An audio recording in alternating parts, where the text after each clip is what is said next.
Minsan kasi, may kinakailangang itanong talaga at hindi mo naman talaga mapipili yung oras. So, bakit naman, baka naman lumalabag na kayo sa press freedom pag ganyan? Ito ang nakakagulat na balita ngayon sa mundo ng politika. Ginawang pagpapatanggal ng Presidential Communications Office kay Ms. Eden Santos ng Net25 sa Malacanang beat kinalampag ni Senator Marcoleta. Matatandaang nitong linggo lang ay naging trending ang usapin tungkol kay Ms. Eden Santos na di umano ay pinapapalitan ng PCO matapos itong sumulat sa kanyang kumpanya na Net25 upang hilingin na ito'y palitan matapos di umanong makalabag sa kanilang coverage protocol sa isang event kamakailan. Ayon nga sa opinyon ng ilan ay hindi di umano mabigat na dahilan ang paglabag sa protocol para tanggalin ang isang reporter at tila ba may bahid ng mali siya ang ginawang aksyon ng PCO dahil nga matatanda ang ilang beses nang na-corner ni Ms. Eden Santos ang kanilang PCO Undersecretary na si Attorney Claire Castro at binilatan nga sa harap ng publiko kaya naman maituturing na isang tinik sa kanilang lalamunan ang mahusay na reporter. Pinalagan nga ni Sendante ang hiling na ilipat si Ms. Eden sapagkat di umano ay isa ito sa mga pinakamatinik at magaling na reporter ng istasyon at ayon pa sa kanya ay kung hindi naman ganoon kabigat ang dahilan ay baka naman isa itong uri ng pagsupil sa malayang pamamahayag. Ayon din sa isang editorial opinion ng Optic Politics ay ang ginawang pagpapatanggal sa nasabing reporter ay hindi patungkol sa issue ng seguridad bagkos ay intellectual cowardice o ang pagkatakot sa intelektual na diskusyonan ng naturang opisina sa pangunguna ni Claire Castro na tila ba walang kakayahang depensahan ang mga pulisiya ng administrasyon kapag ginigisa na ng mga tunay na mamamahayag. Kasi teka lang, nabalita kasi sa mga sa online news at mga aywan ko, wala pa naman sa pahayagan, Sen, ano ha? Ito pong sulat ng Presidential Communications Office. Lumabas na sa pahayagan. Alam mo na ba sa mga pahayagan? Ayun, no? At ito, ayusan na natin talakayin ito, Sen, eh. Kasi ang pagkakaintindi natin, dapat ito po internal sa pagitan po ng Net25 at saka ng Presidential Communications Office.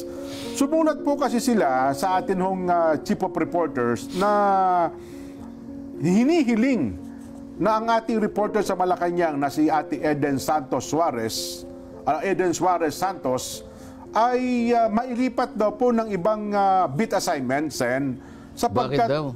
Sapagkat si Eden daw po ay meron yatang di umano ay mga paglabag sa protocol sapagkat nais niya yatang mag-ambush interview kay Pangulong Bongbong Marcos sa isang event. Kaya yun po ang ginamit nilang ground para sumulat daw po sa ating himpilan, Sen. Teka muna, yung protocol na yun ay dumaan sa public hearing. Wala lahat, po pa. Lahat ba ng mga pwedeng makisama sa isang kalipunan na reporter at kung saan sila dapat maistasyon, alam nila ipinaliwanag yung protocol na yun. Alam nila lahat. At pumayag lahat. Actually, wala namang dito tanong. Dito'y parang mensahe na pinadadala sa lahat ng mga himpilan ng radyo, telebisyon at mga reporters na nagko-cover ng Malacanang, Sen. So, bakit naman, baka naman lumalabag na kayo sa press freedom pag ganyan? May ganun ba? Kung minsan kasi, may kinakailangang itanong talaga at hindi mo naman talaga mapipili yung oras. Lalo na yung pagkakataon, doon mo lang nakita halimbawa yung taong gusto mong tanungin. At talagang gusto mo namang itanong yun sapagkat bahagi ng tungkulin mo. Hinahabol mo talaga yung may mga ano yung reporter eh. May mga oras, may mga deadlines. At siguro, isa sa kanyang assignment ay kailangan nating magkaroon ng ganitong reaction mula sa taong ito. At ang deadline niya, yun ang panahon na nakita niya. Paano mo ipagbabawal yun? Parang may nilabas silang videos yan eh. Kung hindi ako nagkakama, ito ata yung event sa Tarlac, tama ba, Nelson? Na parang may papakita ba natin? Alam ko nilabas din nila eh. Sa mga na sinasabi mo, merong protocol na bawal ang ambush interview sa ating Pangulo? May ganun po na pakiusap sila na kung maaari, wala tayong ambush interview, maliban lang gustuhin ng Pangulo na yun naman pala eh. Bakit ayaw ba ng Pangulo na ma-interview siya? O sila lang ang gumagawa ng paraan? Baka naman ang Pangulo nakahanda namang magpa-interview. Sila lang. Yun nga yung sinasabi ko, yung protocol ba na yan pinag-aralan at yan ba'y sinang-ayunan ng lahat? ng mga reporters na may kinalaman dyan. Parang yun ata sa kanila, request yun, Sen eh. Parang protocol, request basically. Unang-una ako, personal, Opo. kung hihilingin nila si Eden Suarez Santos ay ilipat at alisin doon, paano natin gagawin yun? Si Eden pa naman ang pinakamatinik nating reporter. Yun na nga po. Paano ko isa-substitute yan? Saan ako hahanap pa?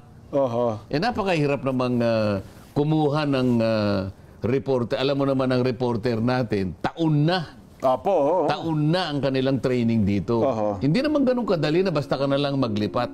Yes. Tsaka hindi ganun naman ang patakaran. Bakit naman ako? Kauna-una ang pagkakataong pumunta lang ako sa Senado para lang makita ko yung espasyong binigay sa akin para sa aking opisina. Dalawang bagay kasi ang ipinunta ko ron. Meron yung orientation dun sa Finance and Administration. Ipinakiusap nila sa araw na yon, magkita lang kami noon at saka yung staff na pangunahing staff na nilinya nila, magkausap-usap kami at saka makita ko na yung aking opisina. Yun lamang, wala naman akong ipinuntang ibang bagay doon. Pinipilit akong, hinahabol ako ng isang reporter. Oo nga. Talagang hinahabol ako. Sabi ko, sandali lang, sabi ko, aakyat kami. Pupunta kami doon sa fifth floor kasi gusto kong makita lang yung space. Pwede po ba akong pumanhik din? Ay, maghintay ka na lang dito, sabi ko. Alam niya siguro na magkakahiwa-hiwalay na kami. Tinanong pa rin niya ako. So talagang mapilit. Ayaw ko talagang magpa-interview. Tsaka na lang, sabi ko, kasi pupunta lang, nagmamadali kami. Pero pinilit niya. Ano po bang masasabi tungkol pa rin sa impeachment? Alam mo yung sinagot ko? Dahil nga nagmamadali ako, tsaka hindi naman ako talaga sasagot sa kanya. Ibigay mo na lang yan sa mga marurunong, sabi ko. Akalain mo, in-upload niya sa Inquirer naman yan. Inquirer. Ngayon nata, 1 million na yung views. Yun lang mga sinabi ko. Yun lang may sinabi ninyo. Ngayon, ibig ko sabi, kaya nga ayaw ko magpa-interview sa kanila eh. Nagagamit lang nila para lumaki yung views nila. Ang aking ipinangako sa sarili ko, pupunta lang ako doon sa network na nire-respeto ko. Yung network, nakasali ako doon. At doon gusto nila akong pakinggan, makinig sila sa network. Pero may kinalaman sa ambush. Ambush interview. Bakit doon hindi binabawal? Tilang hinabol niya ako eh. May statement po ang dito, mga opisyal ng Malacanang Press Corps. Ayan, nagpadala sila ng liham sa PCO, Presidential Communications Office, upang ipahayag na tinututulan nila yung request na pagpapalit sa reporter. Member kasi, di ba, ng Malacanang Press Corps. Member ng Malacanang Press Corps. Sabi nila Malacanang Press Corps Nason, tulungan, pribadong grupo yan. Ito yung mga reporter na nagko-cover sa Malacanang. Ibig sabihin, pinroteksyonan ng Malacanang. Malacanang Press Corps. Hindi maganda. Tinututulan nila na dahil lang sa protocol breach ay ililipat mo ang isang reporter. Batay sa kanila ay hindi po pwede na ang isang protocol ay maging dahilan para hindi magampanan ng isang reporter yung kanyang tungkulin, lalo na kung ito ay kaugnay na ng Yun na nga sinasabi ko. Pagkakataon niya na yun eh. Kaya ako, sinasabi ko ngayon, ako personal lang naman din, Hindi ko na kayo sinasangkot at ang ating programa. Ako personal ko lang. Siyang pinakamagaling nating reporter eh. Saan ako hahanap ng ipapalit sa kanya ng ganun-ganun kadali? Ano masasabi ko dyan? Si Eli Saludar nga, 17 years na nag-cover ng Malacanang. Mawalang galang na sa ibang reporter natin. Ang sabi niya, meron talaga mga ganyan protocol, pero wala nakakapigil sa isang reporter. Tanong siya, Mr. President, ano masasabi niyo sa ganun? Minsan daw, may mga pagkakataon na ang Pangulo, kahit walang schedule na interview, sumasagot. Lumalapit sa mga reporter. Panahon ni FBR, panahon ni ERAP, panahon ni GMA, walang naka-schedule. Yun po ang Pero hindi daw po nagiging malaking issue sa kanila yon. Sapagkat sa Pangulo, ay okay naman pala yung ganun. Okay naman pala. Tsaka para bang akala mo binabantay nila pa. Baka mamaya ayaw pa nga ng Pangulo yung ginagawa nilang ganun. Ayun na nga po. Meron bang kasiguruhan na ang Pangulo sinabi sa kanila, ayaw ko ng Ayoko ng ambush interview. Ng ambush interview. Oo, kayo lang ang gumagawa niyan para magpasikat kayo. Sa Amerika, Nakakala mo, pinoprotection yun pa. Ba't mo hindi niya kailangan ng protection, magtatanong lang naman. ayun na nga po. Oo. Tsaka depende naman sa Pangulo kung ayaw sumagot di ba? Kung sasabihin ng Pangulo ayaw, hindi naman niya papansinin Nagkakalokohan nga dyan minsan, di ba Nelson? Minsan tayo mga ka-reporter, pero hindi naman to sa Malacanang. Hindi ka pinansin, in-snub ka, Biruan na lang natin yun Pero ibig sabihin, depende pa rin sa Kaya tao. naniniwala ako talagang magaling si ganon. Eden Santos Suarez. Oho. Pinangingilagan siguro. Oo nga. Di ba? Mukhang ganun nga. Mukhang ganun nga ang sitwasyon, Sen. Well, yun naman ang sabi nung iba. Mukhang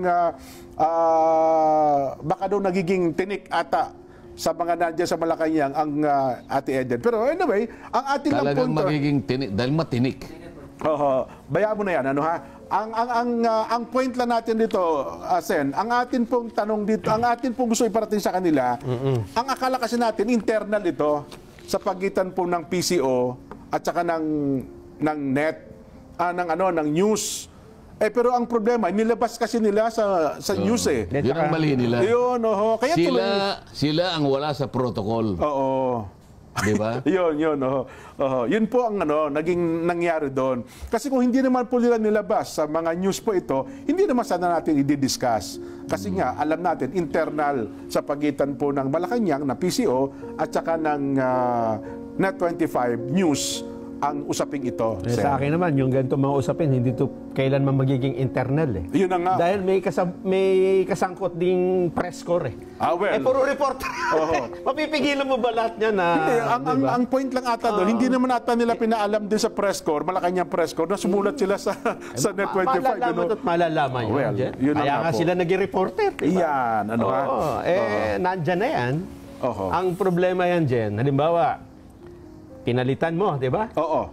Sigurado ka ba na baka man yung ipalit dyan mas maraming tinik.